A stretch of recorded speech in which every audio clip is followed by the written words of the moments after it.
Hola queridos hermanos, bienvenidos a este programa de María en México, en donde vamos conociendo distintas advocaciones de la Santísima Virgen veneradas en el territorio nacional.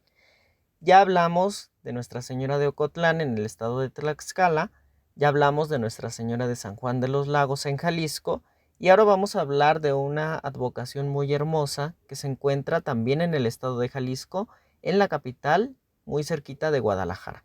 ¿Sí? En la zona metropolitana de Guadalajara, en esta región de Zapopan. Entonces, esta imagen, al igual que Nuestra Señora de San Juan de los Lagos, tiene sus raíces en el proceso de la evangelización alrededor del siglo XVI y fue elaborada en el lago de Pátzcuaro, al igual que Nuestra Señora de San Juan de los Lagos, con estas mismas técnicas artísticas que tenían los tarascos, ¿sí? Entonces, la imagen está hecha de una masa de caña de maíz con miel de bulbos de orquídeas que ayudaba a que se compactara, a que tuviera ligereza, a que fuera resistente, y además se le colocaba este barniz especial que habíamos visto con Nuestra Señora de San Juan de los Lagos, que obtenían de unos pulgones, ¿sí? Estos insectitos que a veces podemos encontrar como plaga de las plantas.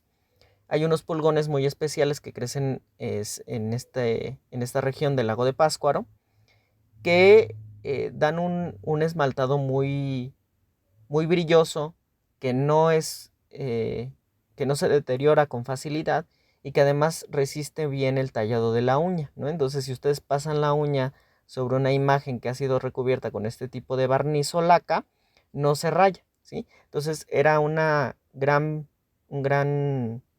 ventaja para los evangelizadores que tenían que ir a las regiones de la sierra y a todo este tipo de lugares con la imagen en el pecho para que pudieran evangelizar a través de estas imágenes. Entonces nosotros tenemos a una Virgen de Zapopan con rasgos muy mexicanos, ¿sí? Con una tonalidad de piel más oscura que Nuestra Señora de San Juan, una tonalidad de piel de una mujer mestiza, con unos rasgos españoles, y que además tiene más o menos el mismo tamaño que Nuestra Señora de San Juan de los Lagos, ¿sí? Entonces la imagen fue elaborada en Pátzcuaro, en Michoacán, y es llevada por el padre franciscano Antonio de Segovia hacia el valle de Atemajac, ¿sí? Que ya se encuentra en Jalisco. Y de ahí la llevan a la zona de Guadalajara, a la capital, para evangelizar a toda esta región de los indígenas nativos. Y esto se da 10 años después de que se inició la evangelización del occidente mexicano. Entonces había grupos indígenas en la parte sur de Zacatecas y en la parte norte del estado de Jalisco.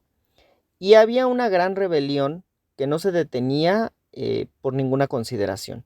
Entonces ahí ellos defendían las tradiciones que tenían en esta región del occidente del país y no querían que nada de los españoles se mezclara con sus tradiciones, con su cultura y con sus raíces, ¿sí? Y esto implicaba que la religión católica no iba a entrar a esta región de ninguna manera, ¿sí?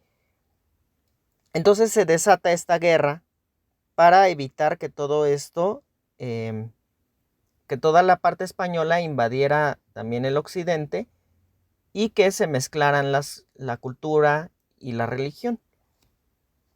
Entonces se da una guerra entre los chichimecas que arrasa una buena parte de todo el establecimiento español en el occidente del país. Y se empiezan a generar una gran cantidad de mártires, tanto misioneros como indígenas ya bautizados, indígenas que ya habían adoptado la fe católica y que este grupo nativo de los chichimecas, que no quería nada español, como ellos ya habían abrazado esa fe, pues ya eran algo contrario a sus creencias, a sus tradiciones, y también los consideraban como enemigos. Entonces, esta fue una rebelión de unas grandes dimensiones, y el virrey Antonio de Mendoza, acompañado de una numerosa tropa, tanto española como indígena, se van a esa región para tratar de calmar esta rebelión, ¿sí? Y la situación que se veía pues era catastrófica, porque no solamente se perderían una gran cantidad de vidas, sino que los grupos indígenas se verían sometidos a la esclavitud, como era costumbre en las guerras de la conquista, ¿sí?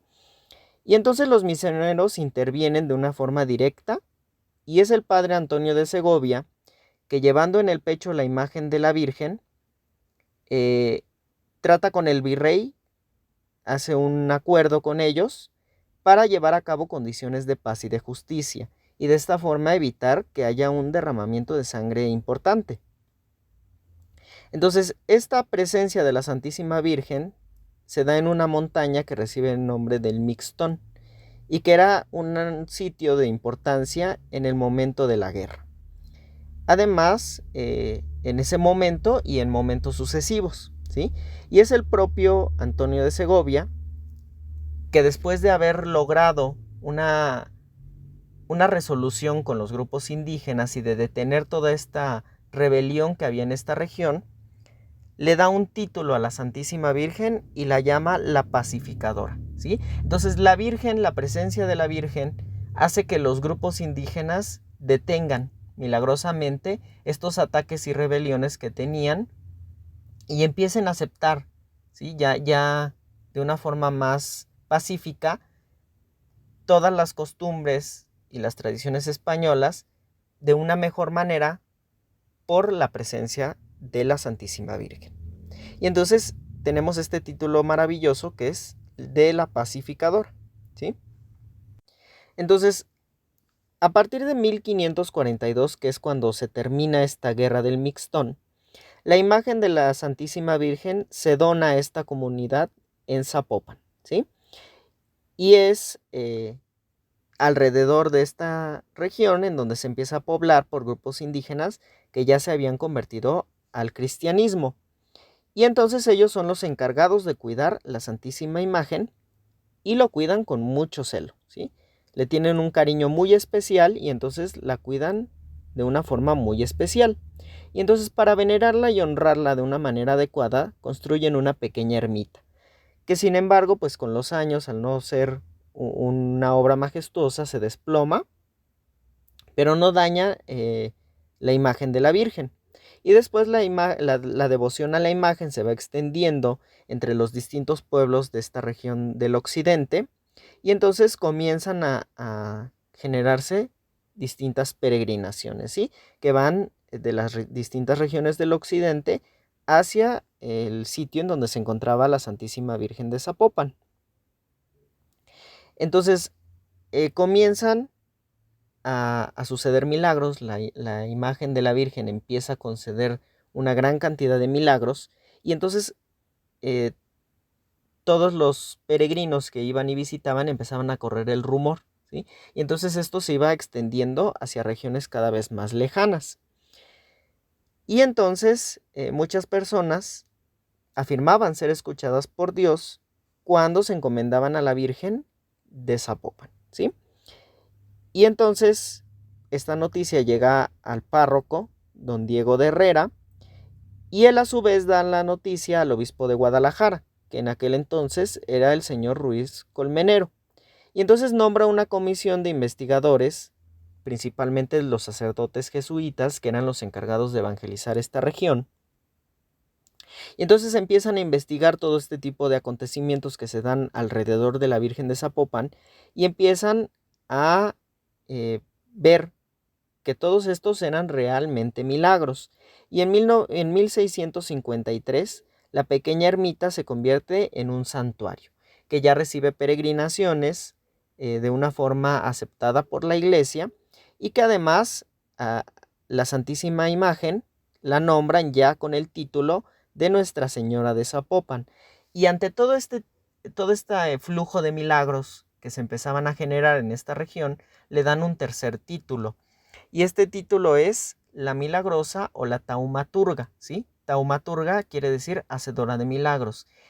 Y recordemos, no es la Virgen la que haga el milagro, ¿sí? Sino es Dios que a través de la intercesión poderosísima de la Virgen va a obrar el milagro, ¿sí? Y prácticamente es como si la Virgen lo hiciera, porque recordemos que ella es la omnipotencia suplicante. Entonces, todo lo que la Virgen le pida a su hijo se lo va a conceder, ¿sí?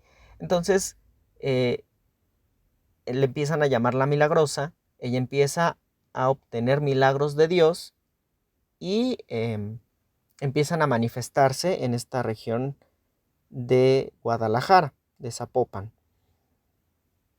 Y también es en este año de 1653 cuando el obispo Ruiz Colmenero cambia la advocación original de la Virgen, que al igual que Nuestra Señora de San Juan de los Lagos, era la advocación de la Inmaculada Concepción, ¿sí?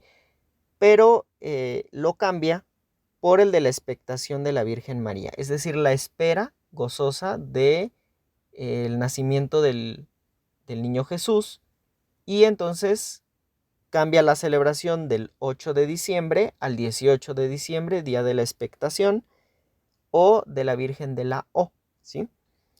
Y esta festividad del 18 de diciembre se conserva hasta nuestros días. Entonces se construye el santuario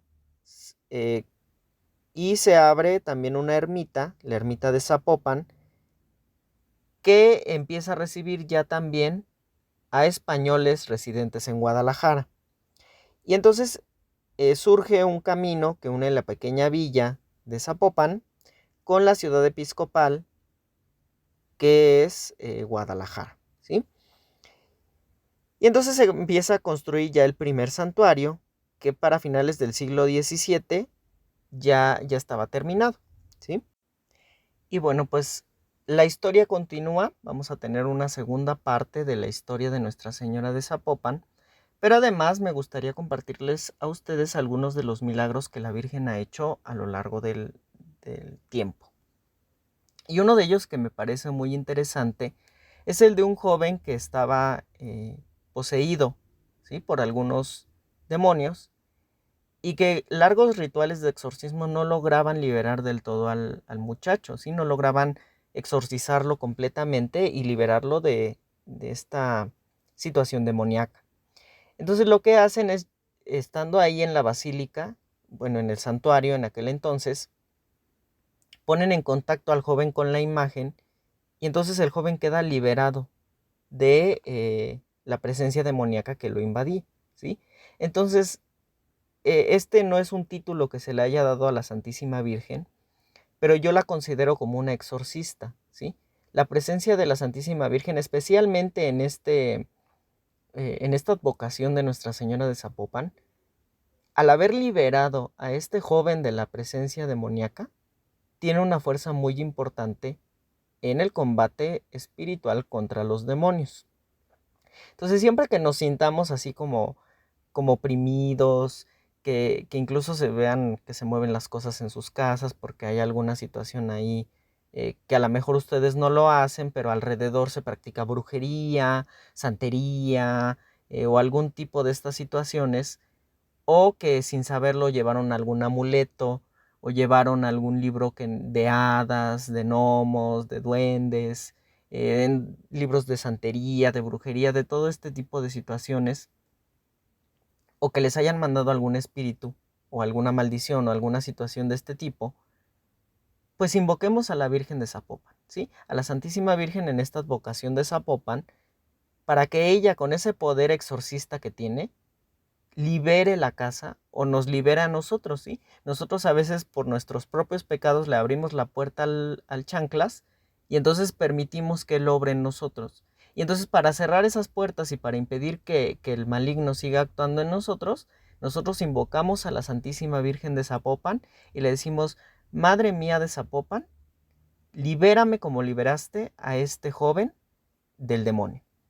Sáname, cúrame, aléjalo de mí y permíteme estar siempre en el camino que lleva a Dios, ¿sí? Y entonces la Santísima Virgen actuará en esta advocación tan preciosa que es Nuestra Señora de Zapopan, y nos dará ese auxilio especialísimo de su naturaleza exorcista, ¿sí? Y recordemos que la Santísima Virgen, la presencia de la Santísima Virgen ahuyenta al enemigo, ¿sí? El enemigo no soporta ver a la Virgen. Entonces, ¿qué mejor que invocarla en este título maravilloso en donde ella ha obrado un exorcismo a través de esta bendita imagen? Y tengamos una imagen de la Virgen de Zapopan, sí, una estampita, una imagen de bulto, que nos recuerde su presencia y que además nos ayude en este combate espiritual tan importante que tenemos en este tiempo, ¿sí? Y además ella nos ayudará a dejar los pecados, ¿sí? Entonces pidámosle también en esta advocación maravillosa de Nuestra Señora de Zapopan, que nos ayude a dejar ese pecado recurrente que no nos deja avanzar, ¿sí? Y que caemos y que intentamos y que volvemos a caer y que intentamos dejarlo y ahí estamos cayendo en el mismo pecado, pues recurramos a esta advocación para que con ese poder exorcista que tiene nos ayude a dejar esos pecados y a dejar todo este tipo de obsesiones, de infestaciones y de todo este tipo de situaciones demoníacas que a veces están afectando nuestra vida, ¿sí? O que la afectan porque nosotros hicimos algo o porque a nuestro alrededor hay personas que practican este tipo de situaciones o que incluso nos están haciendo algún daño, alguna maldición, algún trabajo que nos pueda afectar a nosotros, pero que por la sola presencia de la Santísima Virgen en su advocación de Zapopan podemos salir muy bien de todas estas situaciones, ¿sí? Pero hay que invocarla, hay que recurrir a esta advocación y hay que tenerle un cariño muy especial, ¿sí? Finalmente, les dejo una imagen, unas fotos de mi imagen de la Santísima Virgen de Zapopan y me gustaría saber qué opinan, ¿sí? Déjenme en sus comentarios a qué otras advocaciones de la Santísima Virgen les gustaría que tratáramos, sugerencias de temas que les interesaría que pudiéramos tratar en el programa, en el canal Caminando en la Fe Católica, y que no se pierdan la programación que vamos a tener la siguiente semana, que va a ser eh, muy hermosa. Y el programa de la Divina Voluntad, tuvimos muchos problemas esta semana con las grabaciones. Esperemos en Dios que ya podamos la siguiente semana tener nuestros programas ya en los horarios establecidos y en los días de la semana que corresponden. Y les pedimos oración para que podamos seguir llevando el mensaje de Dios a todos ustedes y que además podamos grabar todos los programas que tenemos planeados. Y el programa de la Divina Voluntad ya no lo vamos a tener esta semana, tuvimos así como que muchas situaciones, pero la siguiente semana, el miércoles va a estar ese programa y va a estar además el programa que tocaría la siguiente semana, en el cual vamos a hablar sobre la teoría de la evolución y vamos a ver si la vida en la Tierra fue por la creación de Dios o por la evolución, ¿sí? Y vamos a tocar unos temas muy interesantes sobre todo eso, que es posible que no terminemos de ver en un programa, pero que vamos a ir tratando en varios programas sobre este tema eh, para demostrar que Dios creó las especies y no que fue un proceso de evolución, ¿sí? Entonces, los espero, cuídense mucho y déjenme sus comentarios.